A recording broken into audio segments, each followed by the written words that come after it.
Vice President. How you doing? Thank you for doing this. Sorry, my mic is on. Woo! Thank you, Mr. Vice President, for coming. You bet. Thank you, Tucker. So great. How about a round of applause for Tucker Carlson for being here and doing this, everybody? The only I thought I was going to get off easy. I got on stage, there was no Tucker. So, you know there's a recession when one of us doesn't have a job. It's me.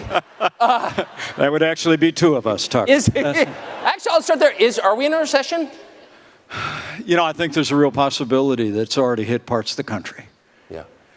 I mean, look, Joe Biden comes into office, and along with Democrat majorities in the House and Senate, they launched a gusher of spending, $2 trillion in unnecessary spending that initiated the worst inflation in 40 years. They launched a war on energy. They dismantled all of our successful policies at the border, created the worst border crisis in history. And the reason I'm running for president of the United States is because I know we can do better.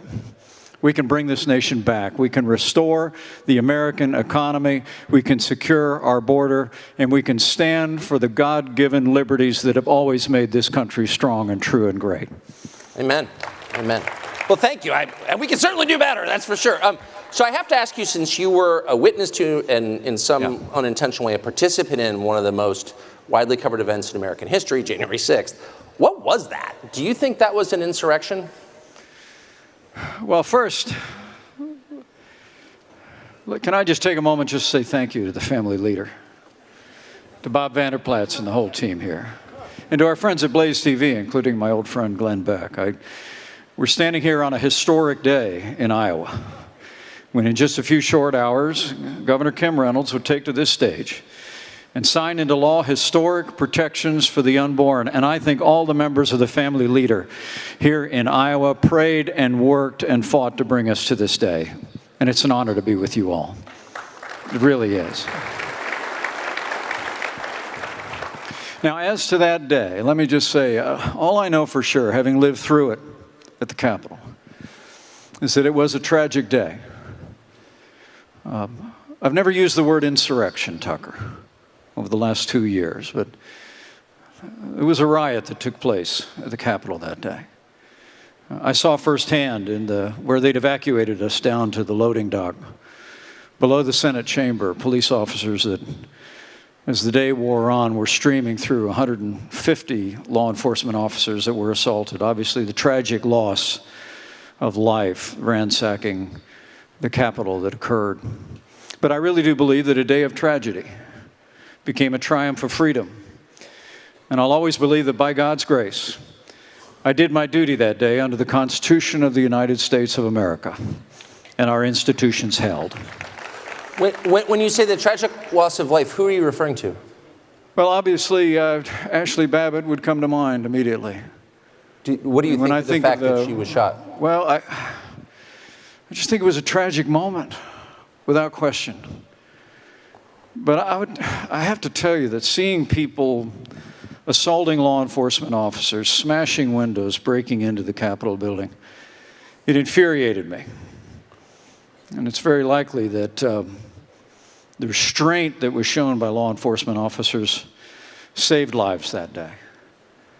But I think it's important that we hold those accountable who perpetrated acts of violence and vandalism in our nation's capital. But I'm still waiting for equal vigor and equal prosecutions to be brought on those that brought hundreds of BLM riots to cities across America. Amen.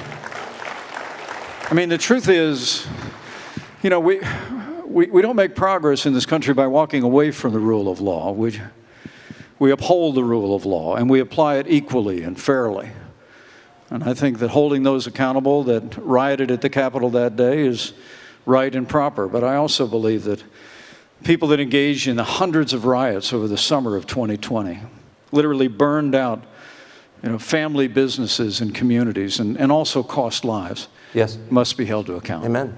So we spent, when the BLM riots happened and the riot in front of the White House that injured more law enforcement personnel than January 6th, We spent a lot of time talking about why those rioters were mad. They were mad about systemic racism and the death of George Floyd, et cetera. Why do you think the people who swarmed the Capitol on January 6th were mad? And why haven't we talked about that? Well, first off, I would tell you that I think the January 6th committee was a partisan committee in the Congress of the United States. And it failed its historic mission of bringing the facts forward. Yep. And I know your commitment to bringing all the facts to the American people, Tucker. And I know we're grateful for that. And the truth of the matter is, as some members of the staff of the January 6th committee said after it adjourned, they spent all their time focused so much on one individual and on placing blame that they spent very little time focusing on law enforcement failures that happened that day and intelligence failures that happened that day. And I hold to the view that we can never let this happen again. We can never allow the capital of the greatest nation on earth to be subject to a riot for any purpose, for any motivation. And for that reason, we need to understand why law enforcement that day was not better equipped, better prepared, where the intelligence failures were.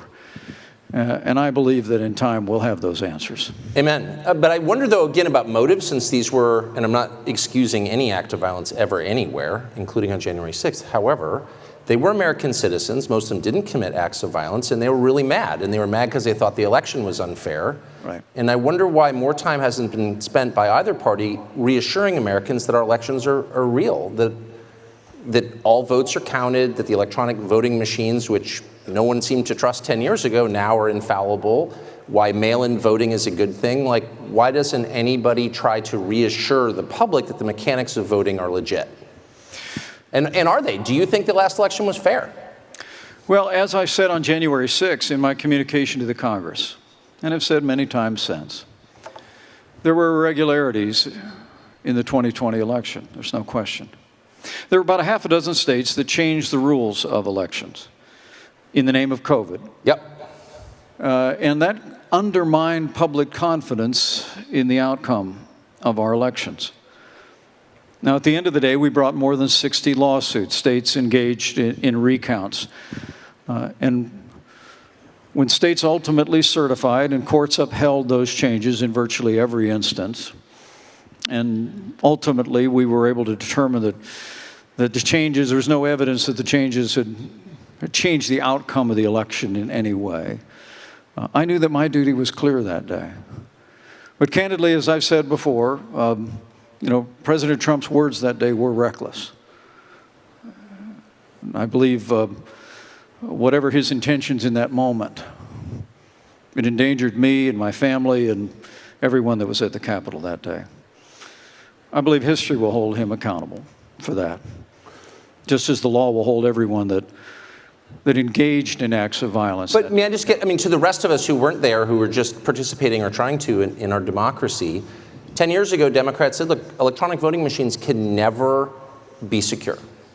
And of course, that's obviously true. Anything electronic can be subverted. Real countries don't use electronic voting machines. Are you confident that a country with electronic voting machines, ours, can have an election that you're participating in that everyone can trust? Well, I believe we can, but I welcome the fact that since 2020, Republican-led states around the country have enacted election integrity reforms. I'm somebody that believes that, and Indiana was the first state to do this. I'm somebody that believes that you ought to be required to give a picture ID when you go in to vote. We ought to have voter ID in every state in America. But with regard to voting machines, I would tell you we had them in Indiana, but in Indiana and elsewhere, they produced paper ballots. Recounts were taken in states around the country. And I think it's absolutely essential that we do everything in our power to restore public confidence in the one person, one vote principle at the heart of this republic. Why not just get rid of electronic voting machines and call it a day, and then we don't have to debate it?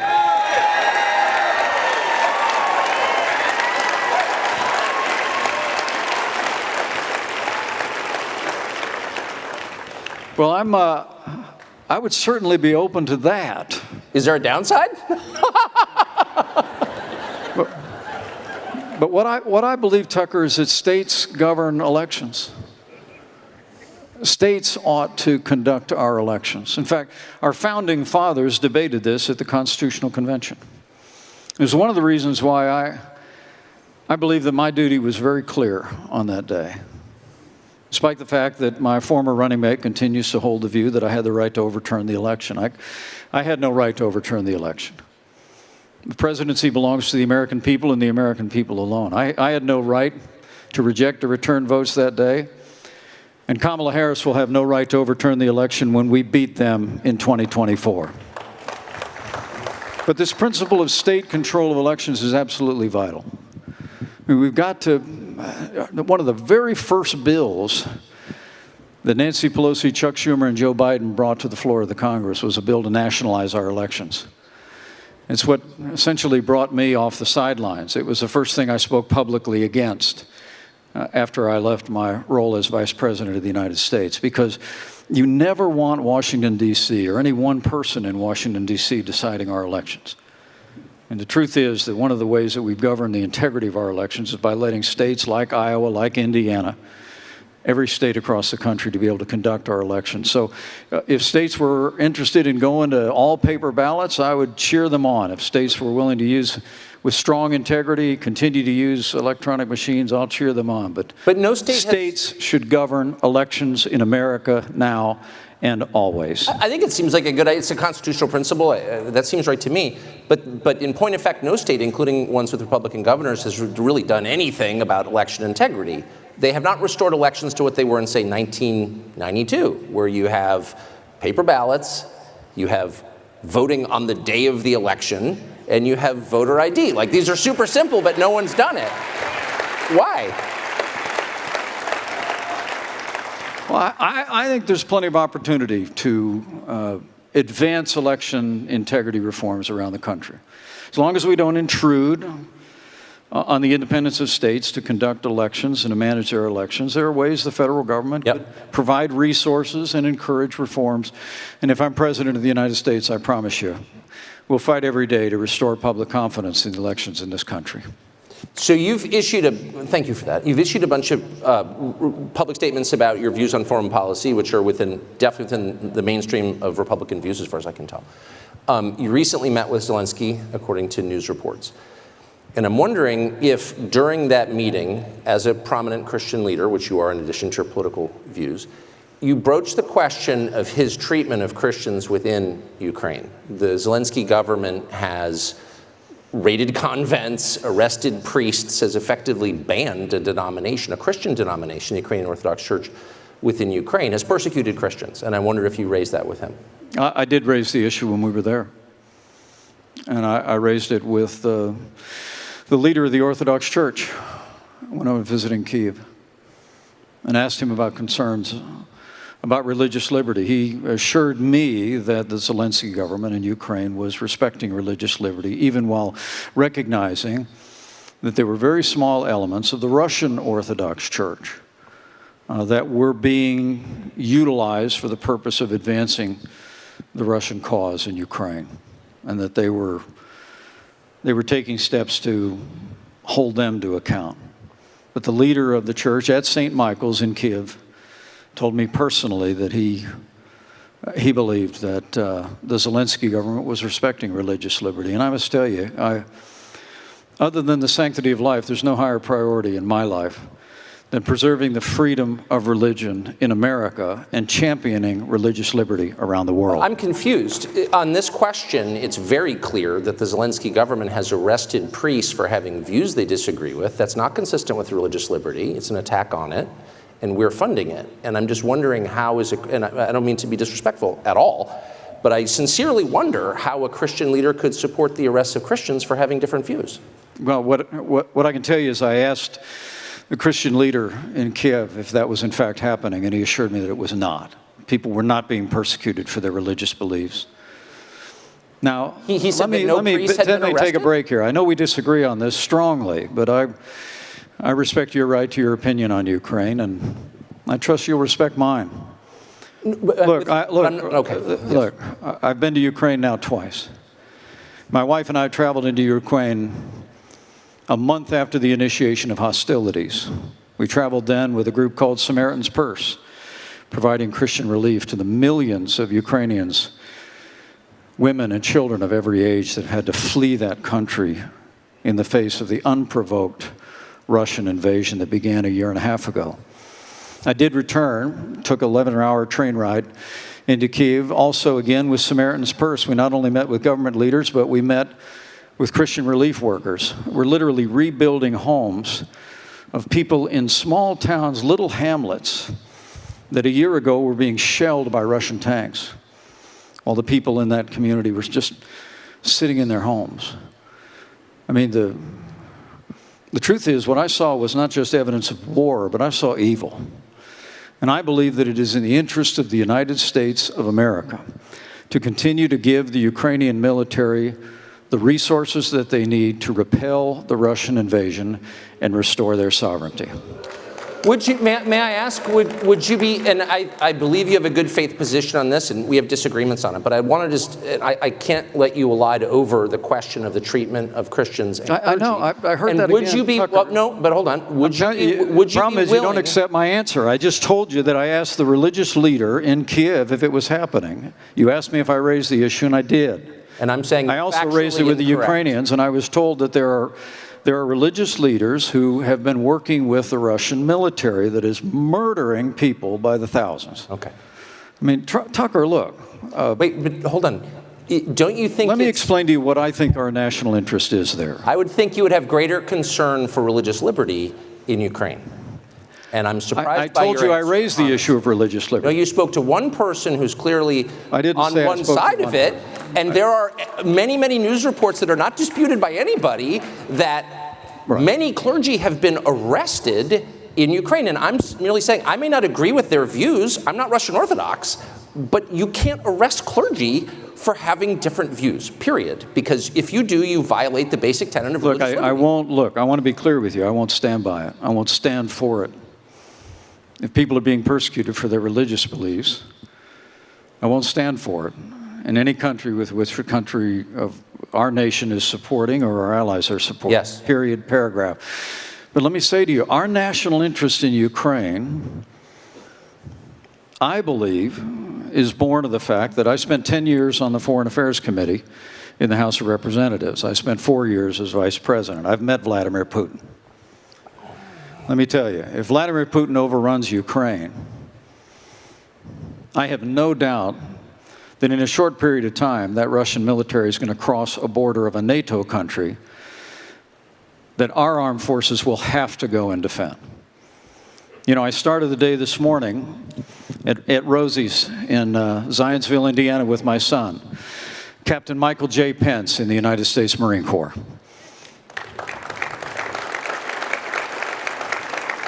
My son's a fighter pilot. My son-in-law is a Navy fighter pilot. And I'll tell you what, I never want to see American armed forces in Ukraine. I want to give the Ukrainian military what they need to fight and repel the Russian invasion.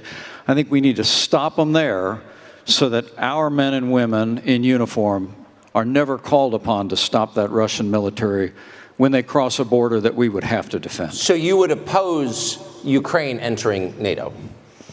Because that would, of course, immediately require us to go to war with Russia, which you oppose. You know, I said very clearly that Ukrainian entrance into NATO should depend on when the war is over.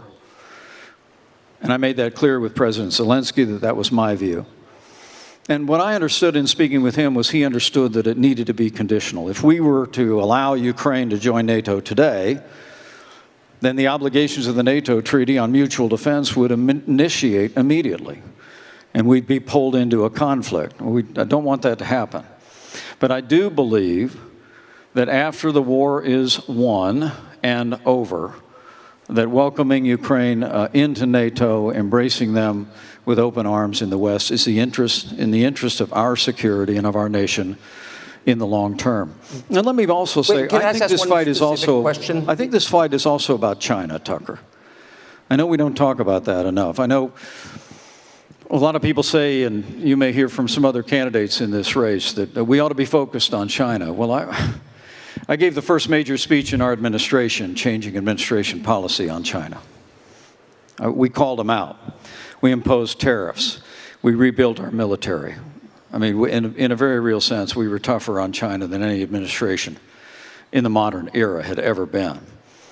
But I really do believe that by giving the Ukrainian military what they need to repel the invasion, we will also send a deafening message to China that America and the free world will not tolerate China's military ambitions in the Asia Pacific, or their intention that becomes more clear by the day against Taiwan or any other place. But I really do believe peace comes through strength, and the United States of America needs to continue to project strength. But let me say one last thing. But we've run out of ammunition, so we're sending them cluster bombs. So because we've sent our ammunition to Ukraine, which has not yet won the war, whatever that means, no one has defined it, but isn't that prima facie evidence that we have become weaker militarily by our support from Ukraine, or how am I missing something? Well, we're out of ammunition, so we're sending cluster bombs. Well, first off, since Joe Biden took office, he's been working to cut military spending. And frankly, the recent debt ceiling deal that was done, if they don't pass all their 13 appropriations bills, will result in a 1% cut in our military spending after inflation in 2025. Look, China is floating a new battleship every month in the Pacific.